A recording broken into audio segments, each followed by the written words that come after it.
Hey friends, welcome back to my channel. I'm Ashley and you are watching The Rural Companion. In today's video, I'm going to bring you along for the wild ride of going from a homeschool mom to a private school 4th grade teacher and back again to a homeschool mom. Let's go.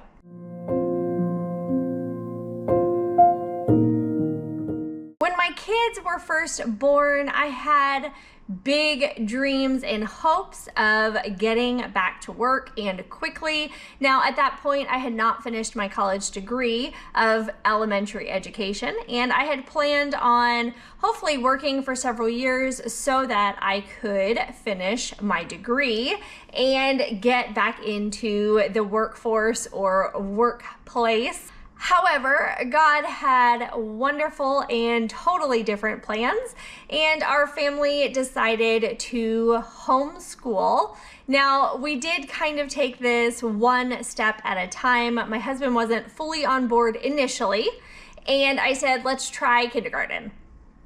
What are they going to be doing in kindergarten that we couldn't do at home? So we tried kindergarten. He thought it went pretty good, and so we decided to commit to homeschooling for elementary school. Again, somewhere in there, it was going really well, and we realized this is what we want for our kids, for our family.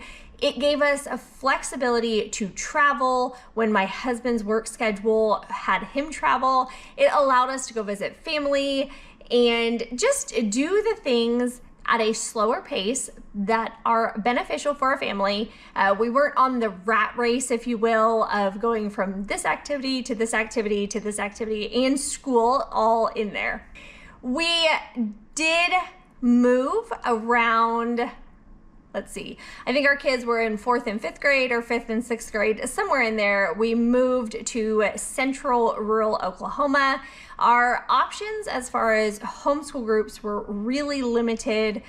So we had found one, we found some friends, we kind of plugged in. And then the kids started getting older. I started realizing, hey, maybe I do want to look into finally finishing my degree.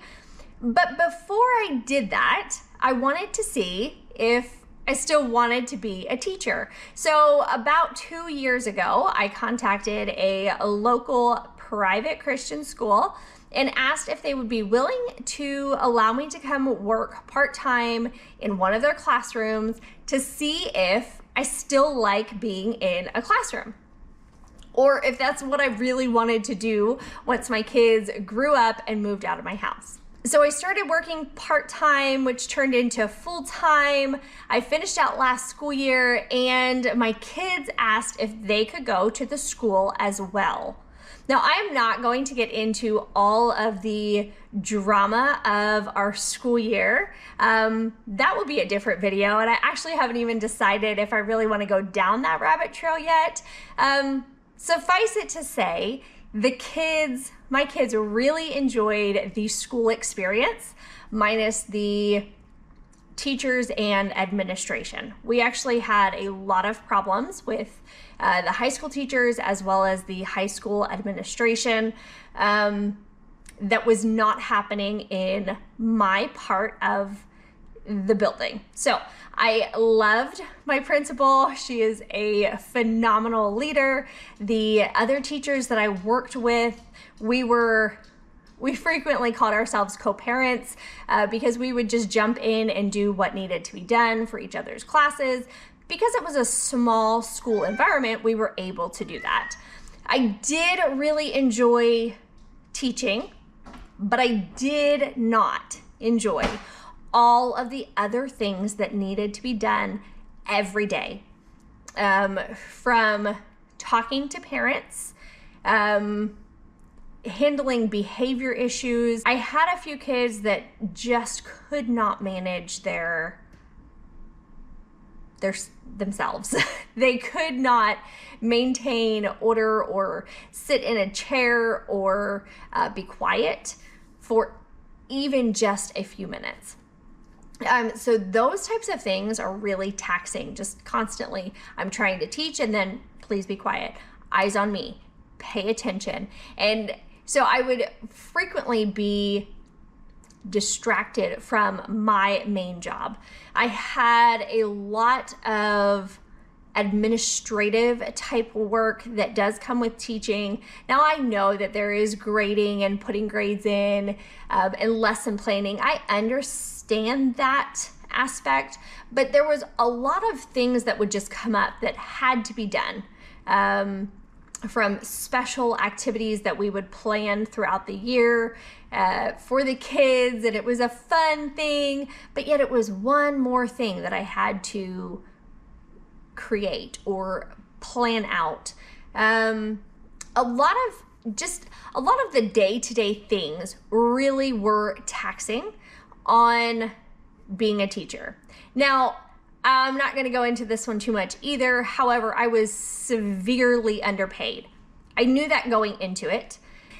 The reason I was okay with that was, again, I'm not certified. I knew that this was just kind of a, let me see if this is what I want to do. I did not plan on being at the school for a long-term time period anyway. So I was okay with being underpaid. However, somewhere along the line, I started coaching high school track, and I made almost double what I made teaching as the track coach. And I realized that the priorities are way off, and I enjoyed the coaching part way more than I enjoyed the teaching part.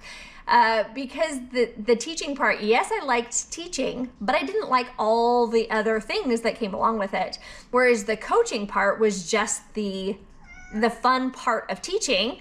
And then, of course, taking kids off campus and stuff like that to go to the track meets. We had a lot of fun. And we could be a lot more flexible in the track side of things than I could be with my class. Needless to say, towards the end of the school year, we were all just trying to finish out the school year. Somewhere during probably February to around, it was probably somewhere in February, that our family started realizing that going to school and being out of the house all day was just more exhausting than it needed to be. So once my kids were accepted into the local VOTEC school, we realized that they could do that as their daily outing, which they really wanted to do. And then we could still be home in the mornings and do the core subjects at home.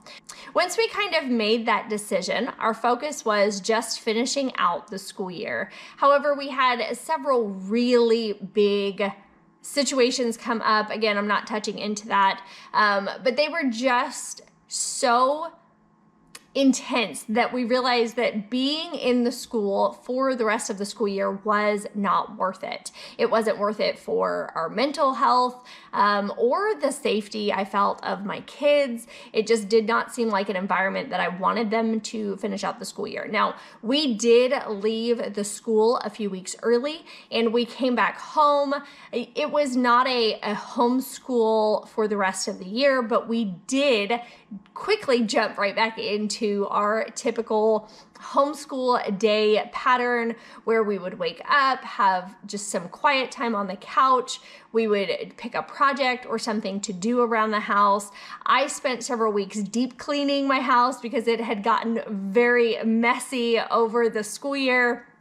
Again, with track season and basketball season, we were just so busy.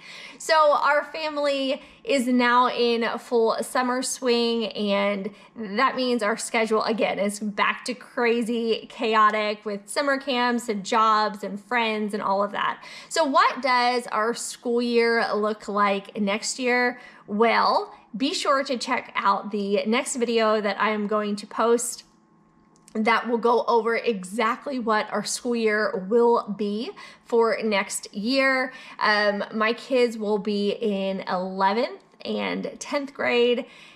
I am so excited to get back to homeschooling. I know they're not as excited. However, they did say that being in school for this past year, they unfortunately did not learn much of anything.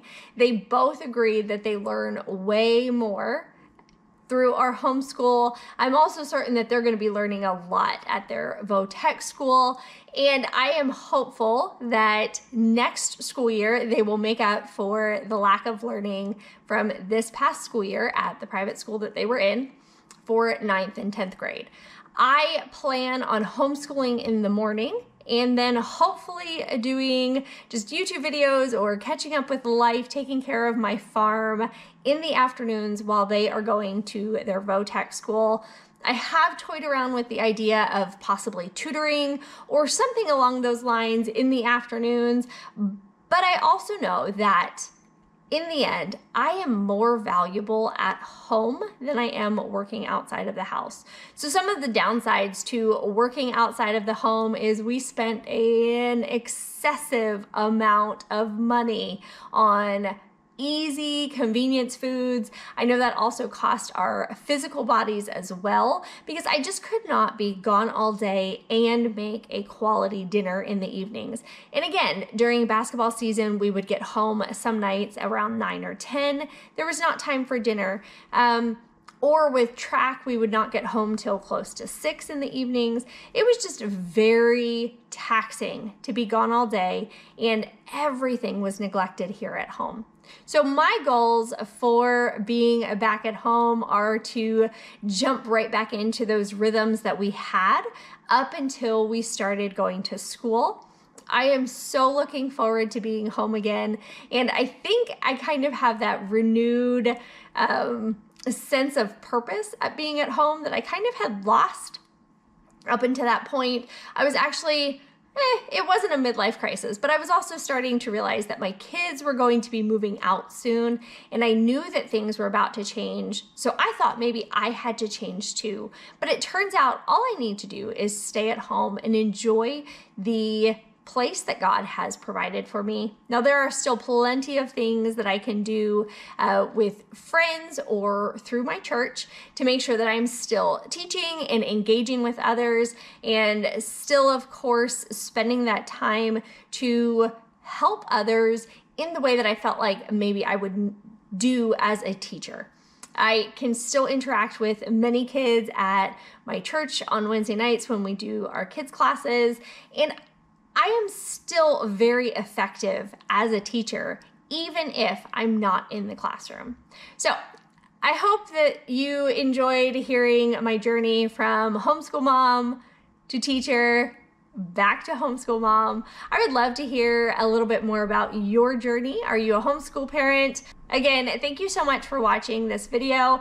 If you haven't already, be sure to subscribe so you don't miss the videos that I share every couple weeks. And if you haven't already, hit that thumbs up to let me know that you liked this video. Okay, I'll see you next time right here on The Rural Companion. Goodbye.